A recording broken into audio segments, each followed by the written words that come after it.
Sinubukan ko magluto ng ganitong klaseng Bicol Express mga pare ko at kakaiba ang ating ginawang pagluluto mga pare ko. Kaya panoorin natin to hanggang dulo kung paano natin to iniluto, ang Crispy Pork Bicol Express. Nyamanaken, saken!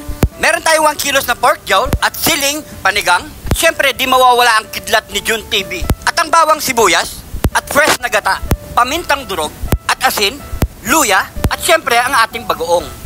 At konting brown sugar. Ilagay na natin sa pressure cooker na may tubig mga pare ko. Pakukuluin muna natin yan. Maglagay tayo ng asin, bawang, at pamintang buo.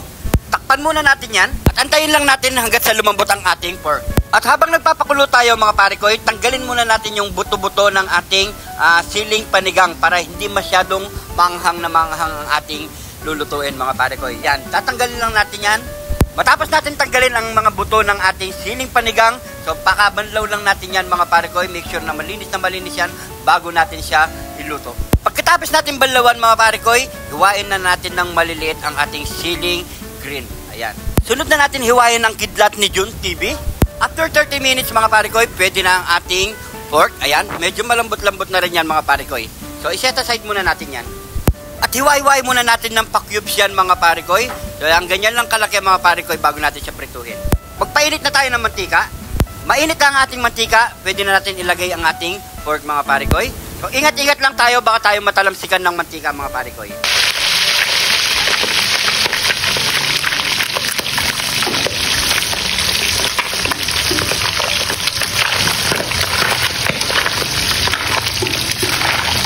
So antayin lang tayo ng konting oras mga pare ko at hintayin lang natin na maging golden brown ang ating pork, pwede na yan. Kapag ganito na ang kulay ng ating pork mga pare ko, pwede na yan. So iset aside muna natin uli yan mga pare ko. Mag-umpisa na tayo maggisa. Sabay-sabay na natin ilagay ang bawang sibuyas, luya at kidlat ni Jun TV.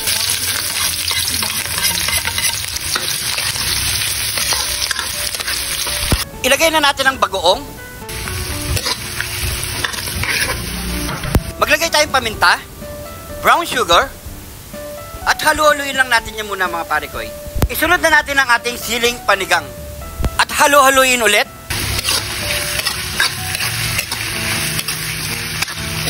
At ilagay na natin ang ating fresh gata. At kapag kumulo na ng isang beses yan mga pare ko, yan, pwede na natin ilagay ang ating piniritong baboy.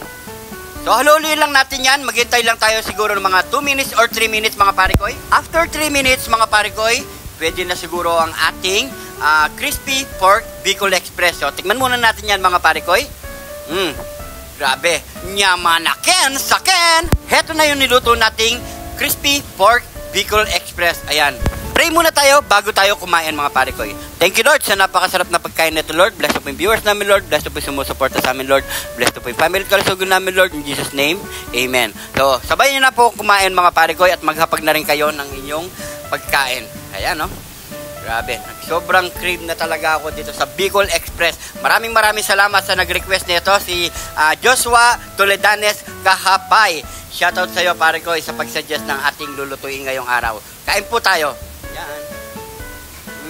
Nyamanaken, saken!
So yan mga pare koy, naubos natin mga pare koy. Sobrang sarap ng Crispy Pork Bicol Express yan mga pare ko. So maraming salamat sa panonood. Hanggang dito na lang mga pare ko ang ating video. Kung nanonood ka pa hanggang ngayon, pag-comment lang kung saan umabot ang ating video para alam natin mga pare ko.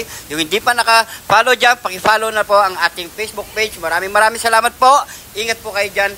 God bless po.